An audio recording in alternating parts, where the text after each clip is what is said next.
বহাগৰ শেষ আৰু জেঠৰ আৰম্ভণি আৰম্ভ হৈছে ধাৰাসাৰ বৰষুণ আৰু মই বৰ্তমান উপস্থিত আছোঁ বজালী জিলাৰ দক্ষিণ প্ৰান্তত নৱগঠিত বালাপাৰা গাঁও পঞ্চায়তৰ সদৰ বালাপাৰা বজাৰত আৰু এই বালাপাৰা বজাৰত এজাক বৰষুণতে কেনে ধৰণৰ বানপানীৰ সৃষ্টি হৈছে মই আপোনালোকক এই মুহূৰ্তত দেখুৱাবলৈ চেষ্টা কৰিম।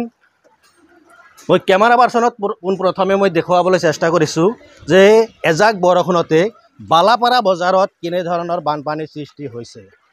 ৬০ দশকত স্থাপন হোৱা এইখন বালাপাৰা বজাৰ আৰু বালাপাৰা বজাৰত এনে ধৰণৰ বানপানীৰ সৃষ্টি হৈ আছে। এজাক বৰষুণতে হয়তো এই মুহূৰ্তত পথাৰত হয়তো পানী নাই, পুখুৰীত পানী নাই, খাল বিল হয়তো ক'তো বানপানী হোৱা নাই, কিন্তু বালাপাৰা বজাৰত সৃষ্টি হৈছে বানপানীৰ। এই আচতীয়া বানপানী কিয় হৈছে?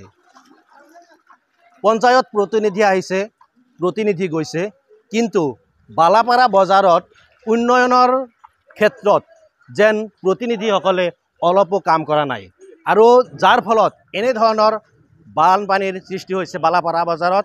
আৰু বালাপাৰা বজাৰৰ ব্যৱসায়ীসকলে কেনেধৰণে হয়তো হাহাকাৰ কৰিবলগীয়া হৈছে। এই মুহূৰ্তত মোৰ সৈতে কিছু ব্যৱসায়ী আছে, তেওঁলোকৰ সৈতে মই কিছু কথা পাতিবলৈ চেষ্টা কৰিম। দেখা পোৱা গৈছে যে বালাপাৰা বজাৰত বানপানীৰ সৃষ্টি হৈছে। হয়তো পথাৰত ক'তো এতিয়া বানপানী হোৱা নাই, বিলত পানী হোৱা নাই, কিন্তু বালাপাৰা বজাৰত বানপানী। কি ক'ব? বিগত দিনত আমাৰ এই বালাপাৰা বজাৰত কোনো উন্নয়নমূলক কাম হোৱা নাই, যাৰ বিনিময়ত আমি জিলাৰ দক্ষিণ প্ৰান্তত থকা বালাপাৰা বজাৰখন নৱগঠিত পঞ্চায়তৰ ৱাৰ্ড মেম্বাৰৰ পৰা জিলা পৰিষদলৈ কাটৰ যোগে অনুৰোধ জনাওঁ যে তেখেতসকলে আমাৰ এই বজাৰৰ ফালে অলপ চকু দিয়ে যেন। বালাপাৰা বজাৰখন স্থাপন হৈছে এই মুহূৰ্তত, এই ইমান বছৰতে হয়তো জনপ্ৰতিনিধিসকল আহিছে গৈছে, কিন্তু তেওঁলোকে কাম কৰা নাই। এই ক্ষেত্ৰত কি ক'ব? চৰকাৰক কি আহ্বান জনাব? চৰকাৰৰ উন্নয়নমূলক কাম যথেষ্ট কৰি আছে, কিন্তু আমি এই পিছপৰা অঞ্চলত চৰকাৰেও চকুটো অলপ কমকৈ দিছে। সেইকাৰণে চৰকাৰকো কৈছোঁ আপোনালোকে আমাক উন্নয়নৰ দিশলৈ আগবঢ়াই নিবলৈ আহ্বান জনাইছোঁ। হয়, বিগত বছৰত হয়তো জনপ্ৰতিনিধি আহিছে, জনপ্ৰতিনিধি গৈছে, কিন্তু এই বালাপাৰা বজাৰখনৰ উন্নয়নৰ ক্ষেত্ৰত হয়তো কোনো জনপ্ৰতিনিধিয়ে যে গুৰুত্ব আৰোপ কৰা নাই, এয়াই হৈছে তাৰ জ্বলন্ত উদাহৰণ। এজাক বৰষুণতে সৃষ্টি হৈছে বানপানীৰ। মোৰ সৈতে আৰু ব্যৱসায়ী আছে, তেওঁলোকৰ পৰা জানিবলৈ চেষ্টা কৰিম যে ব্যৱসায়িক ক্ষেত্ৰত বালাপাৰা বজাৰখনত কেনেধৰণৰ অসুবিধাৰ সৃষ্টি হৈছে। আচলতে বালাপাৰা বজাৰখনত এনেধৰণৰ যদি বানপানী হৈ থাকে বা বোকাময় পৰিৱেশ হৈ থাকে, তেতিয়াহ'লে ব্যৱসায়িক ক্ষেত্ৰত কেনেধৰণৰ অসুবিধাৰ সৃষ্টি হৈছে আপোনালোকে কি ক'ব?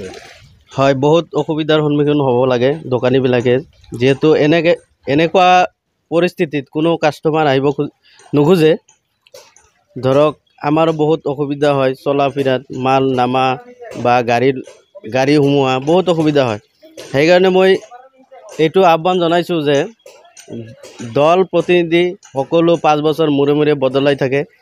আপোনালোকে অনুৰোধ জনাইছোঁ যে আপোনালোকে অলপ বালাপাৰা বজাৰখন চাব, যিহেতু বহুত পুৰণা বজাৰ। সেই হেতুকে আপোনালোকক জনাবলৈ মই খুজিছোঁ যে আপোনালোকে অলপ চকুটো দিব আমাৰ বালাপাৰা বজাৰখনত। নিশ্চিতভাৱে বালাপাৰা বজাৰৰ ব্যৱসায়ীসকলে ইতিমধ্যে হয়তো জনপ্ৰতিনিধিসকল তথা চৰকাৰক আহ্বান জনাইছে যে এই বজাৰখনত হয়তো উন্নয়নমূলক কাম কাজৰ বাবে গুৰুত্ব আৰোপ কৰিব লাগে। মই পুনৰ কেমেৰা পাৰ্চনক দেখুৱাবলৈ আহ্বান জনাইছোঁ যে কেনেধৰণৰ সৃষ্টি হৈছে এইখন বালাপাৰা বজাৰ আৰু বালাপাৰা বজাৰত হয়তো কেনেধৰণৰ বানপানীৰ সৃষ্টি হৈ আছে। আৰু ঠিক এই ধৰণৰ বানপানী, এনেকুৱা পৰিৱেশ হয়তো গ্ৰাহকসকল এইখন বজাৰলৈ আচলতে এয়াই হৈছে বাস্তৱ উদাহৰণ বালাপাৰা বজাৰত। বালাপাৰা বজাৰত এইকাৰণেই হয়তো চাৰিওফালৰ পৰা হয়তো গ্ৰাহকসকল এইখন বজাৰলৈ আহিব লাগে, কিন্তু তেওঁলোকে আহিবলৈ ইচ্ছা নকৰে। এইকাৰণেই ইচ্ছা নকৰে যে বালাপাৰা বজাৰখনত হয়তো আন্তঃগাঁথনিমূলক কোনো ধৰণৰ উন্নয়ন নাই আৰু বোকাময় পৰিৱেশ হৈ থাকে বাৰিষাৰ দিনত, আৰু এজাক বৰষুণ আহিলেই এনেধৰণৰ বানপানীৰ সৃষ্টি হয়। আৰু যাৰ ফলত হয়তো 13 নং বালাপাৰা গাঁও পঞ্চায়তৰ অন্তৰ্গত বালাপাৰা বজাৰখনেই হৈছে সদৰ ঠাই, কিন্তু বালাপাৰা বজাৰৰ উন্নয়ন দেখিলে হয়তো বালাপাৰা বজাৰখনৰ হয়তো পৰিৱেশ দেখিলে হয়তো আপুনিও নাক কুচাব। গ'লে যে এই যে বালাপাৰা বজাৰ, এই বালাপাৰা বজাৰত হয়তো যি পৰিৱেশ, এই পৰিৱেশ দেখিলে হয়তো বা যে বিভিন্ন অঞ্চলৰ পৰা যে এই বজাৰখনলৈ যে গ্ৰাহক আহিব, হয়তো তেওঁলোকে আহিবলৈ চেষ্টা নকৰে। কি ক'ব আচলতে, কেনেকুৱা ধৰণৰ ব্যৱসায় ক্ষেত্ৰত আপোনালোকৰ অসুবিধা হৈছে? হয়, খুবেই দুখৰ বিষয়। আমি কাৰবাৰীসকলে খুবেই কষ্ট পাইছোঁ।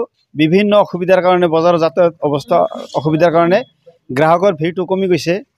গতিকে মই এইটোৱে আহ্বান জনাওঁ বিভাগীয় বজাৰ উন্নয়নৰ বিভাগীয় কৰ্তৃপক্ষই ইয়াৰ কাৰণে সোনকালে বিহিত ব্যৱস্থা লওক আৰু আমাৰ যাতায়াতৰ কাৰণে ভাল ব্যৱস্থা কৰি দিয়ক। এয়াই হৈছে বালাপাৰা বজাৰৰ ব্যৱসায়ীসকলৰ মন্তব্য। আচলতে সকলোৱে একেমুখে কৈছে যে বালাপাৰা বজাৰখনৰ আচলতে উন্নয়ন কৰিব লাগে আৰু এই বালাপাৰা বজাৰখনৰ উন্নয়নৰ ক্ষেত্ৰত জনপ্ৰতিনিধি তথা অসম চৰকাৰে গুৰুত্ব আৰোপ কৰিব লাগে।